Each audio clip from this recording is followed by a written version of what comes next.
Insurance claim की video की श्रृंखला में हमने पिछले वीडियो में देखा था कॉन्सिक्वेंटल लॉस इंश्योरेंस की गणना की क्या क्या स्टेप है, कौन कौन सी टर्म को हम से हमारा क्या मतलब है, हम किस तरीके से उसको निकाल के सॉल्व करते हैं। इस वीडियो में हम देखेंगे एक एग्जाम्पल लेके कि प्रैक्टिकली हम क्लेम की राशि की गणना किस तरह से करेंगे। तो यहाँ पे एक एग्जाम्पल लिया है मैंने। यहाँ पर हमें क्षतिपूर्ति की अवधि दे रखी है 5 महीने की, 1 मई 2020 से 30 सितंबर 2020 तक। यहाँ पे बीमा पॉलिसी है 1,50,000 रुपये की। पिछले वित्तीय वर्ष जो 31 मार्च को समाप्त हो रहा है उसकी जो सूचना है उसमें बिक्री, शुद्ध लाभ और स्थिर व्यय दे रखे हैं। ये तीनों हमारे काम आएंगे ग्रॉस प्रॉफिट रेशो निकालने के लिए। जो पिछले वित्तीय वर्ष की सूचनाएं हैं वो हमारे काम आती हैं ग्रॉस प्रॉफिट रेशो निकालने के लिए। इंश्योर्ड स्टैंडिंग चार्जेस 80,000 हैं, यही हम काम में लेंगे ग्रॉस प्रॉफिट रेशो के लिए। 1 मई 2019 से 30 सितंबर 2019 तक की बिक्री हमें दे रखी है 2,80,000। यानी 1 मई को हमारी दुर्घटना घटी है उससे 30 सितंबर तक की जो हमारी प्रभावित अवधि है, इसे पिछले वर्ष की बिक्री दे रखी है हमको 2,80,000। करंट ईयर की बिक्री दे रखी है हमें 1,08,000। और आग लगने की तारीख से तुरंत पिछले 12 महीने की जो बिक्री दे रखी है वो दे रखी है 9,60,000, जो हमारे पॉलिसी टू टेक निकालने के काम में आएगी। हम ये मान के चलते हैं कि हर साल हमारी बिक्री 10% से बढ़ जाती है। तो हम यहाँ पे सबसे नंबर स्टेप 1 पे हम निकालेंगे यहाँ पर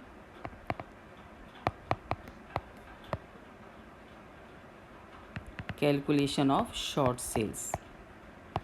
पहला हम निकालते हैं शॉर्ट सेल्स। इसमें हम निकालेंगे सेल्स जो प्रभावित अवधि में पिछले वर्ष की सेल्स है। तो सेल्स फ्रॉम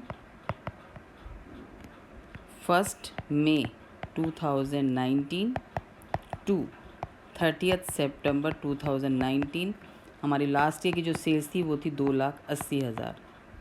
यदि दुर्घटना नहीं घटती तो हमारी सेल्स, हम मान के चलते थे कि हमारी सेल्स हर साल 10% बढ़ जाती है। तो इसमें हम ऐड कर देंगे एस्टिमेटेड इंक्रीज़। यहाँ पे एस्टिमेटेड इंक्रीज़ है हमारी 10%। तो 28,000 की सेल्स हमारी बढ़ जाती। यदि दुर्घटना नहीं घटती तो हमारी सेल्स जो होनी चाहिए थी, जिसको हम बोलते हैं एडजस्टेड सेल्स, जो एडजस्टेड सेल्स है वो हमारी यहाँ पर होती 3,08,000 रुपये।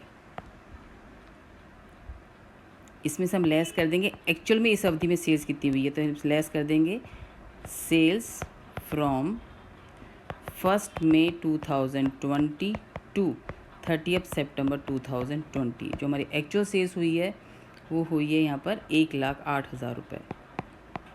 तो दुर्घटना की वजह से जो हमारी सेल्स में कमी आई है ये निकल जाएगी हमारी अमाउंट ऑफ शॉर्ट सेल्स। दुर्घटना की वजह से हमारी जो बिक्री में कमी आई है वो आई है हमारी 2,00,000 रुपये की। ये है हमारा स्टेप 1। मैं फिर रिपीट कर देती हूँ। शॉर्ट सेल्स निकालने के लिए सबसे पहले लेंगे हम प्रभावित अवधि में पिछले वर्ष की कितनी बिक्री है, उसमें हम प्लस कर देंगे। यदि वृद्धि होने की संभावना है तो हमारी निकल जाएगी एडजस्टेड सेल्स। इसमें से प्रभावित अवधि में इस साल की एक्चुअल सेल्स हम घटा देंगे तो हमारी निकल जाएगी अमाउंट ऑफ शॉर्ट सेल्स। फिर अपना नेक्स्ट निकल जाएगा इसके बाद स्टेप 2। स्टेप 2 में हम निकालेंगे कैलकुलेशन ऑफ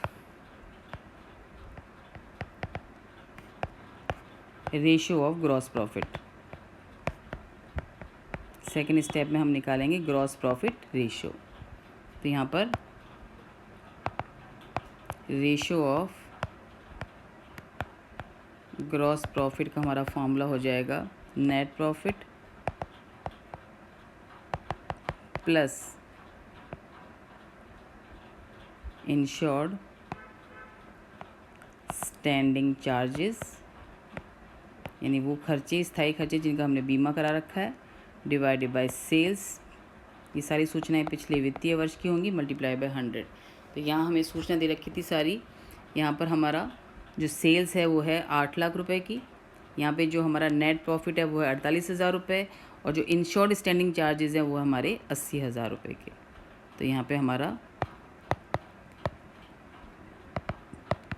नेट प्रॉफिट आ जाएगा 48,000। इंश्योर्ड स्टैंडिंग चार्जेस है हमारे 80,000 रुपये के।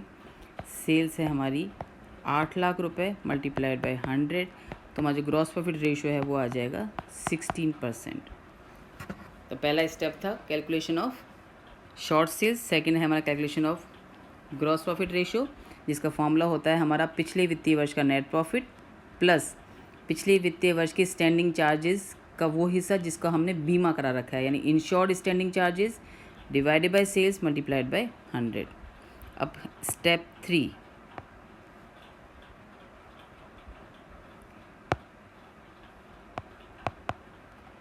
स्टेप 3 निकल जाएगा हमारा calculation of loss of profit. Calculation of loss of profit, यानी हमें कितने प्रॉफिट का नुकसान इस दुर्घटना की वजह से हुआ है। तो इसका फॉर्मूला हमारा हो जाता है लॉस ऑफ प्रॉफिट का अमाउंट ऑफ शॉर्ट सेल्स, यानी हमारी कितनी बिक्री में कमी हुई है, multiplied by gross profit ratio. तो हमें यहाँ पे शॉर्ट सेल्स हुई थी 2 लाख रुपए की, रेशियो है हमारे ग्रॉस प्रॉफिट का 16%, तो जो हमारा लॉस ऑफ प्रॉफिट है वो हमारा आ जाएगा 32,000 रुपीज़। ये हमारा हो जाएगा स्टेप 3। स्टेप 4 हमारा निकलेगा policy to be taken.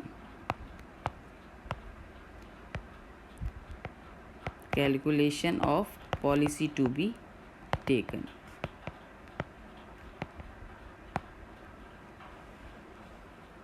Policy to be taken के लिए हम लेंगे, इसमें सेल्स लेंगे 12 महीने की, लेकिन ये सेल्स होगी दुर्घटना की तिथि से तुरंत पिछले 12 महीने की। यानी दुर्घटना हमारी हुई है 1 मई को, तो 1 मई से हम तुरंत पिछले 12 महीने की सेल्स हमारी जो हो जाएगी वो हो जाएगी अप्रैल से। ये हमें दे रखी है यहाँ पे 9,60,000। तो यहाँ पे सेल्स आ जाएगी पॉलिसी टू बी टेकन निकालने के लिए।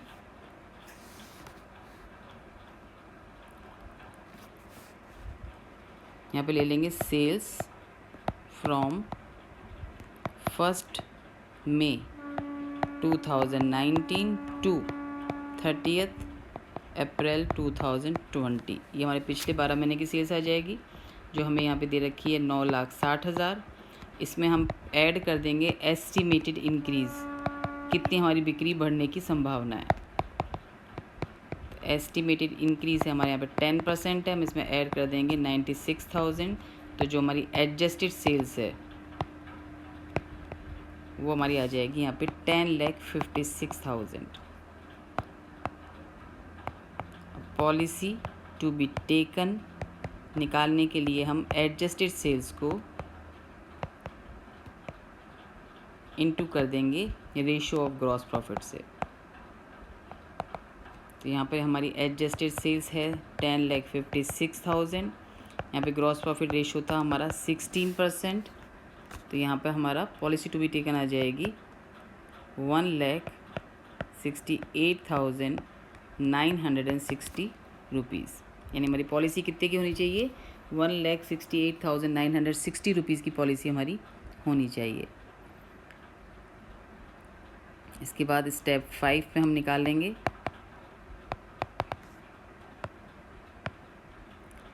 Calculation of amount of claim. तो यहाँ पे अमाउंट ऑफ क्लेम के लिए यहाँ पे एवरेज क्लॉज लागू होगा, क्योंकि पॉलिसी हमारी होनी चाहिए 1,68,000 की, जबकि एक्चुअल में हमारी जो पॉलिसी थी यहाँ पर वो थी सिर्फ 1,50,000 की। तो हमारे यहाँ पे फॉर्मूला हो जाएगा लॉस ऑफ प्रॉफिट, जो हमने स्टेप 3 में निकाला था, divided by policy to be taken, जो हमने स्टेप 4 में निकाली है, multiplied by actual insurance policy, amount of insurance policy जो आपने एक्चुअल में ले रखी है। तो यहाँ पर हमारा लॉस ऑफ प्रॉफिट हुआ था हमको 32,000 का, पॉलिसी हमें लेनी चाहिए थी 1,68,960 रुपीज़ की, जबकि एक्चुअल पॉलिसी ली हमने सिर्फ 1,50,000 की। तो हमारा जो अमाउंट ऑफ क्लेम है वो हमारा आ जाएगा